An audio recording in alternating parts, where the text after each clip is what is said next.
నాన్ని బట్టబయలు చేశాం. సైట్ విజిట్ సర్టిఫికెట్లో మొదటి లబ్ధిదారుడు ముఖ్యమంత్రి బావమరిది. రేవంత్ రెడ్డి బావమరిది భాగోతాన్ని పొద్దుగాల బయట పెడితే సాయంత్రానికి నోటీసు పంపిండు నాకు.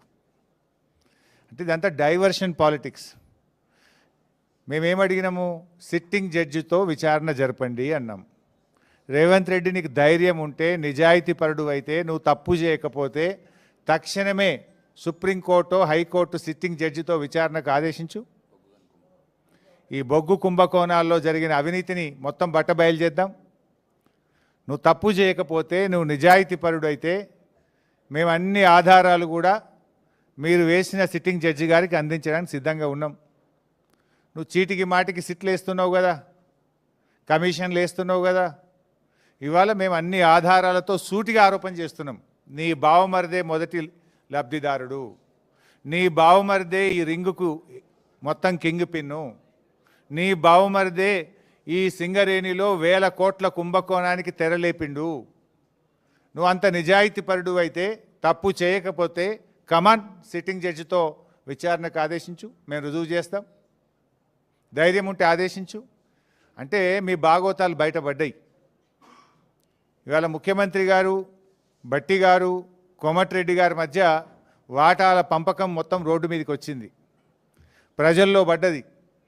టెండర్ల మీ పోరాటం, టెండర్లు నాకంటే నాకని మీరు కొట్లాడుకునేదంతా ప్రజలకు అర్థమైంది.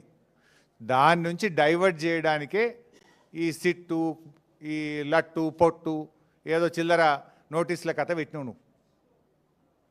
సరే, మాకు చట్టం మీద గౌరవం ఉంది, తప్పకుండా గౌరవిస్తాం, ఎన్నిసార్లు పిలిచినా హాజరవుతాం. మాకు ఉద్యమాల్లో నుంచి వచ్చిన కార్యకర్తలం మేము. కేసీఆర్ గారి నాయకత్వంలో రాటుదేలిన బీఆర్ఎస్ బిడ్డలం, తెలంగాణ ఉద్యమ కన్న బిడ్డలం. ఉద్యమాలు పోరాటాలు మాకు కొత్త కాదు, అక్రమ కేసులు అంతకంటే కొత్త కాదు, అరెస్టులు అనేటివి మాకు కొత్త కాదు.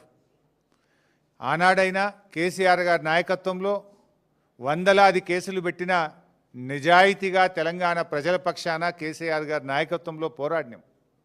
జైళ్ళల్లో పెట్టిన రెట్టించిన ఉత్సాహంతో తెలంగాణ కోసం పోరాడినాం. ఇలా మేము మీ కాంగ్రెస్ నాయకుల లెక్క సిట్ నోటీసులు రాగానే పారిపోయేటోళ్ళం కాదు. మీరు పిలిస్తే వచ్చినాం, బాజాప్తా వస్తాం. మీరు ఎన్ని ప్రశ్నలు అడిగినా సమాధానాలు చెప్తాం. ఈ అక్రమ కేసులు, ఎందుకంటే ఇవన్నీ ఇట్లాంటి అక్రమ కేసులు ఆనాడు సమైక్య రాష్ట్రంలో సమైక్యవాదులు మా మీద అనేక అక్రమ కేసులు పెట్టినారు. ఇన్ఫ్యాక్ట్ మీరు ఇచ్చిన నోటీసులు మాకు దక్కిన గౌరవంగా భావిస్తాం. ఎందుకు ఈ మాట అంటున్నా అంటే, పొద్దుగాల నీ బామ్మర్ది భాగవతం బయట పెడితే సాయంత్రం నోటీస్ ఇచ్చినావు. ఇది రాష్ట్ర ప్రజలందరికీ అర్థమైపోయింది కదా.